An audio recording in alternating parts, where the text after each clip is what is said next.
All right, good afternoon, everybody. My name is Kevin McMahill. I'm the sheriff of the Las Vegas Metropolitan Police Department, and we are collectively here this morning to give you an update on the Cybertruck explosion at the Trump Hotel on Las Vegas Boulevard yesterday. Our work never stopped, as many of you went to sleep last night, and I just want to give you an update on a lot of what it is that we found through the processing of the Cybertruck. This is a joint investigation involving the FBI, the ATF, the Las Vegas Metropolitan Police Department, and these folks worked through the night and found a lot of stuff that is very useful for this investigation. As you look at this Cybertruck here, we had to transport this down to our fleet services so that we could really get through this thing. And I remind you that the subject inside wasn't able to be removed for a very long period of time because he was burnt beyond recognition. And so as we continue to move through this, I'm going to talk a little bit about his identity and what we believe, but I would like to highlight a couple of things that the teams found inside of the Cybertruck that are useful to the investigation. And that, first and foremost, is a military identification. We also found a passport. We found a Desert Eagle 50 caliber semi-automatic pistol. And if you'll notice on a lot of these guns that we're going to talk about here, they're almost just burnt beyond recognition as well.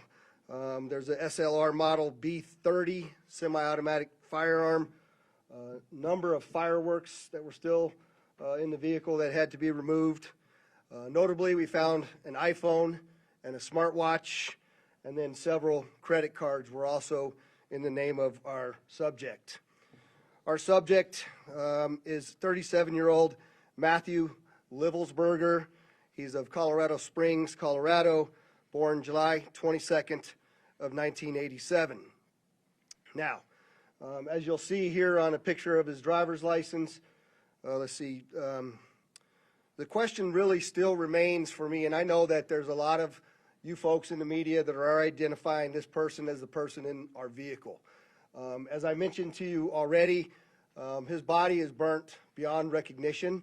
And I do still not have confirmation 100% that that is the individual that was inside of our vehicle. And so as I'm calling it now, the subject or person of interest, I will not come back until I have the confirmation through DNA or medical records that this is indeed, in fact, the subject inside of the vehicle. Now, further complicating this identification of this individual, we also discovered through the coroner's office that the individual had sustained a gunshot wound to the head prior to the detonation of the vehicle. One of the handguns was found at his feet inside of the vehicle. Obviously, in how we're trying to identify him, and I'm feeling comfortable to give you this information, is a tremendous amount of substantial evidence, to include he rented the Turo vehicle. There are 2 tattoos, one of which was on the stomach and one of which is on the arm, that we can see bits and pieces of it as in comparison to what it is that we now know he had on his body, that has given us a lot of confidence that this is, in fact, the same person. As well as the clearly obvious, which is the credit cards, the military identification, the passport. And then furthermore, as you'll see here in just a very short period of time, we tracked his movements from Colorado to Las Vegas, and in a number of the photographs that we were able to determine, he was the individual that was driving the vehicle. And also, I'd like to iterate this point to you, we still have only ever seen him in this vehicle, and we're not aware of any other subjects involved in this particular case. Now, I would like to acknowledge a couple of things because I know what's going on in the social media world, and there are a number of things in this case that are similar to the attack in New Orleans. We do know that our subject here served in the military. In fact, he's a current member of the military. Both of the subjects served at Fort Bragg, North Carolina. What we do know about that is it's a very large military base, and we have no record that they served in the same unit or even at the same years at Fort Bragg, something that continues to remain under investigation. I also know that they both served in Afghanistan in 2009. We don't have any evidence that they were in the same province in Afghanistan, the same location, or the same unit. Again, something else that remains under investigation. And we also know, of course, that they both used the rental company Turo to rent their vehicles. As far as his military background, it's been confirmed by DOD that he was indeed in the United States Army. He was also a Green Beret operations sergeant who spent most of his time at Fort Carson, Colorado, and in Germany.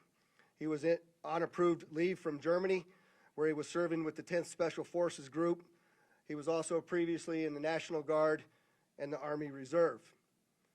I'd like to point out to you that through exceptional joint investigative effort, we've gotten to a place where we believe we can show you his route to Las Vegas from Colorado, and Carlos will put up the map there for you. And we know that he rented the Cybertruck in Denver on December 28th.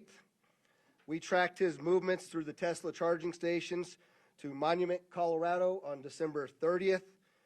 On the 31st of December, the truck was charged in Trinidad, Colorado, Las Vegas, New Mexico, and Albuquerque and Gallup, New Mexico. On January 1st, the truck was charged in Holbrook, Flagstaff, and Kingman, Arizona. We last tracked the truck in Kingman at 05:33 yesterday morning. The truck was first spotted in Las Vegas at 7:29 a.m. yesterday. And Carlos will pull up a picture of the truck pulling onto Fashion Show Drive here. And that picture was observed at about 7:34 a.m. We know that he pulled into the Trump Valet, and I believe we have a video of that. You can see the Cybertruck highlighted there.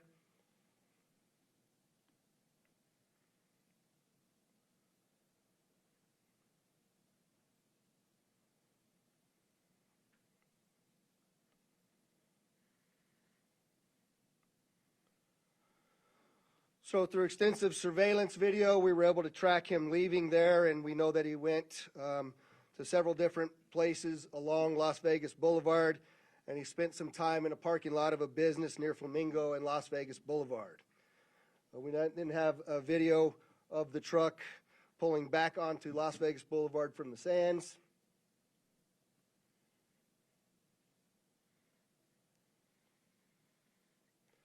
See that there?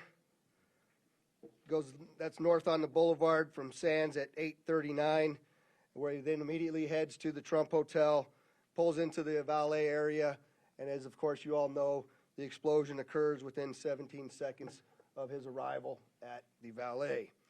There's some additional investigative updates that are going to be provided to you by a couple of the other speakers here, the first of which will be our special agent in charge of the FBI local office, Spencer Evans. Spencer? Good morning. My name is Spencer Evans. I'm the Special Agent in charge of the FBI's Las Vegas Division. As the Sheriff mentioned, we've been working through the night with our partners, the Las Vegas Metropolitan Police Department and other agencies, to gather all the facts and determine a motive to what was initially reported to the FBI as a bombing incident, to which our Special Agent bomb techs and others responded. Obviously, we're always concerned in these sorts of events to ascertain what the motive is. We understand that's at the forefront of everyone's thoughts. And so looking into exactly what the motivation is remains our #1 priority. This is why the FBI's Joint Terrorism Task Force has been brought into play. The Joint Terrorism Task Force, most important part of that acronym is joint. It is done in concert with our partners, which are comprised of more than a dozen investigative agencies here throughout the state of Nevada. We've been working hand in glove, side by side, tirelessly to determine, is there any ongoing threat to the public, to identify the subject, to determine any potential connection to other events going on in the world, most notably in New Orleans, and then obviously to determine if there's anything else that we need to be tracking down. At this time, as the sheriff's pointed out, we feel that the subject has been identified, although not conclusively, waiting for DNA evidence on that front. However, we do feel like we have the subject identified, and at this time there is no information about additional subjects that the FBI is tracking on. Our resources, as I mentioned, that have been deployed in support of this event include Special Agent bomb techs, our evidence response team, which is processing crime scenes, side by side with the forensics folks from Las Vegas Metropolitan Police Department, our investigators, our intelligence analysts, and then outside of the FBI Las Vegas field office, we have investigative leads that are being conducted by FBI field offices both internationally and domestically as well. As always, when the FBI is involved with any sort of case like this, we ask for help for the public. Anyone with information related to this incident, we encourage you to please call 1-800-CALL-FBI, or you can submit a tip online at tips.fbi.gov. We've already received thousands of tips related to this incident. The challenge that we face moving forward is to separate those that are pertinent and relevant and those that can be verified for those, from those that have not. For example, one of the tips that we received just today relates to information alluding to this subject's personal experiences related to his time and activity in the military.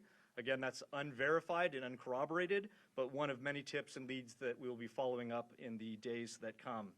If you have any additional information, again, encourage everyone, 1-800-CALL-FBI or submit it online, tips.fbi.gov. We will tirelessly work to exhaust all investigative leads and conclusively determine what the nature of this particular incident was, what the motivation was, and to the extent possible, share all that information as we obtain it. I'll now turn some time over to the Assistant Special Agent in charge from the ATF, Kenny Cooper.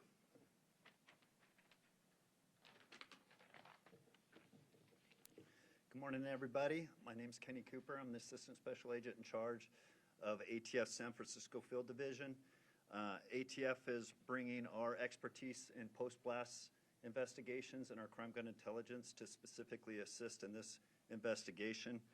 I will tell you that our Special Agent bomb techs are working with FBI and with Las Vegas Metro and sifting through that post-blast debris to find components and investigative leads that will derive from that evidence process. We're too early into that investigation process to give any determination as far as how this device was initiated.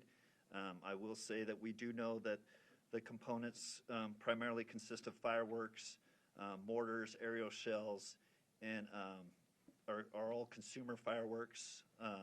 Nothing commercial grade has been discovered at this point, and we've identified some fuel enhancers like the Coleman fuel and BP racing fuel and some explosive targets that can be purchased at any sporting goods store.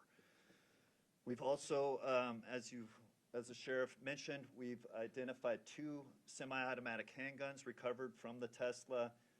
We have successfully traced those firearms, and I can tell you that Matthew Livesberg lawfully purchased both of these firearms on December 30th, 2024. We have agents following up those investigative leads. We know exactly where those firearms were purchased, and we will share any developments from those leads as they come in. Thank you.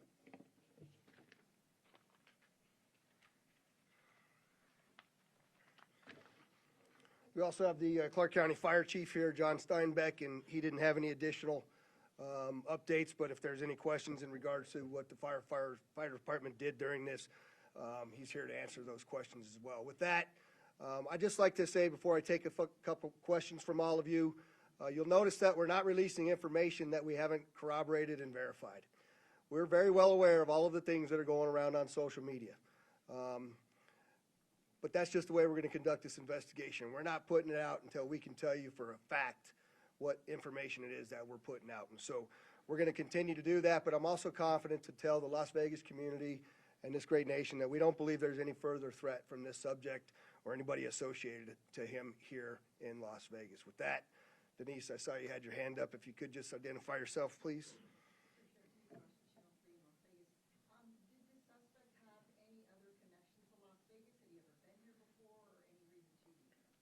So the question was, did the subject have any ties to Las Vegas, or had he ever been here before? I do believe we had one instance a number of years ago where he stayed at a local hotel, but we're still trying to verify that information as well. Sir? David Charles, KLAS TV. There was, you have a gentleman in a Cybertruck Trump Hotel. There's information that the FBI was in Colorado Springs last night, possibly at the gentleman's home.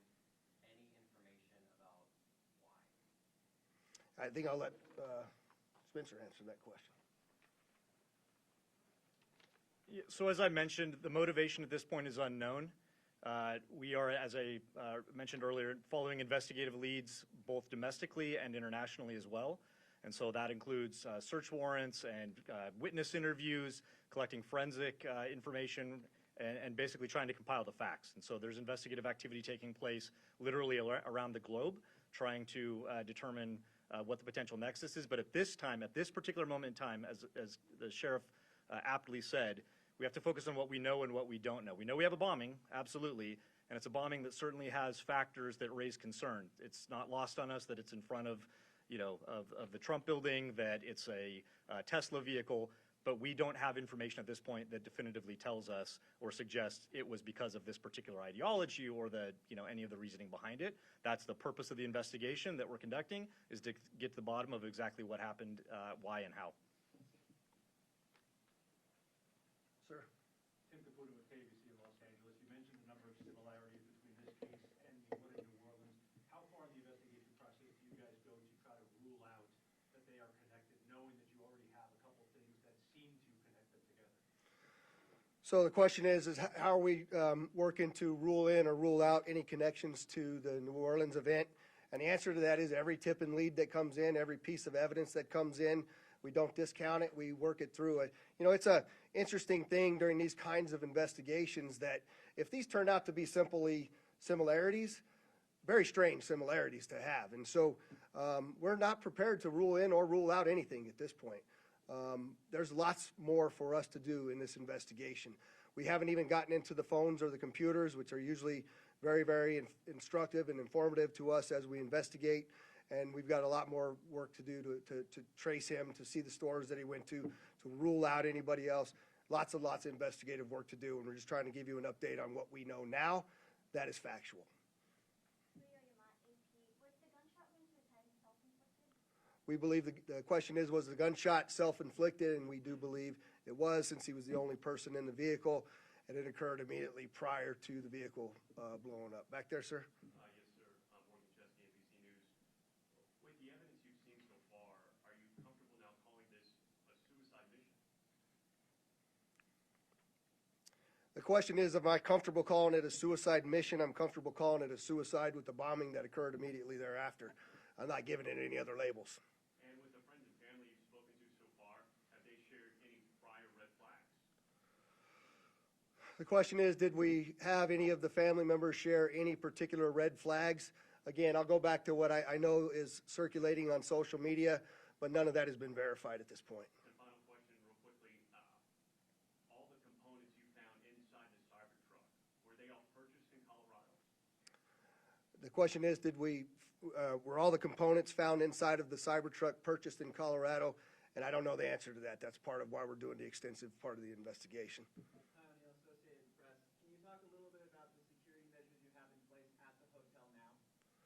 So, as you all know, we had just successfully completed a New Year's Eve event where hundreds of thousands of people come to Las Vegas.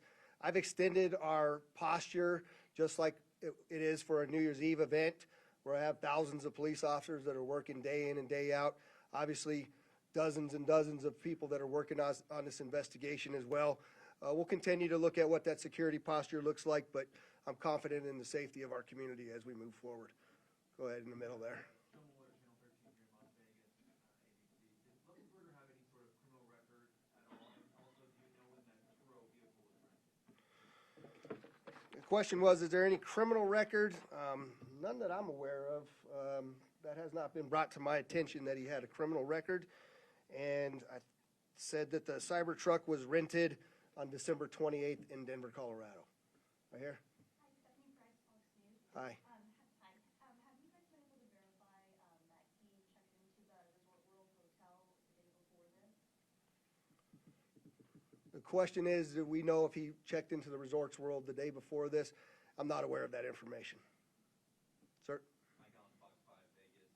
You mentioned increased security presence at the Trump International. That will extend further along the strip, or is it just there? And how long do you anticipate that? The question is generally about the security posture, and that's entirely our entire community, not only Fremont Street and the Strip, but surrounding neighborhoods as well. just to make sure that we have the community feeling that level of safety that they need to feel after an event such as this. Right next to you there. Katie from the Las Vegas Review-Journal. How exactly were you guys able to use the charging stations to track the cars through? The question is, how were we able to use the tracking or the charging stations to track the vehicle all the way through? And I'm not exactly sure how to answer that question just yet. I know that there's some capability by being able to determine that the car is connected to the charger. One of the things that we're looking for is anybody that may have been at the charging location at the same time. We're looking to try to identify them because their vehicles would have also had cameras that would have taped anybody in and around them. We're trying to get people that may have been in the same locations at the same time that have video on their vehicle that could provide that video to us as well. I'll take two more. Go ahead. Can you talk about the damage being contained by the Cybertruck itself, and do you think that plays into whether he was aiming to hurt others or was it public suicide? Yeah, the question is about the Cybertruck and the lack of damage to the Cybertruck and containing the explosion. Carlos, if you could put that truck back up there, it might be helpful. But,